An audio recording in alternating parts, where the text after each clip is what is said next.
ఈరోజు మనం banana milk shake ఎలా చేయాలో తెలుసుకుందాం. నేను 2 బనానా తీసుకున్నానండి. పాలు, మీరు ఇష్టమైతే చక్కెర వేసుకోవచ్చు. నేను చక్కెరకు బదులు హనీ తీసుకున్నాను. బనానా చాలా మంచిదండి.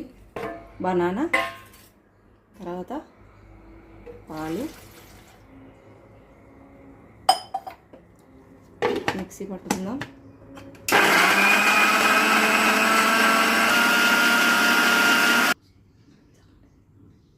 మిల్క్ షేక్ రెడీ అయిందండి.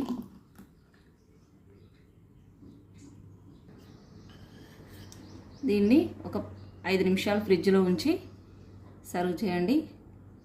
మీరు పిల్లలకి ఇచ్చే ముందు హనీ వేయండి. నేనైతే ఇప్పుడే వేస్తున్నాను. ఇలా హనీ వేసి కలిపి వేయండి. ఎంతో రుచికరమైన పోషకాలు గల బనానా మిల్క్ షేక్ రెడీ.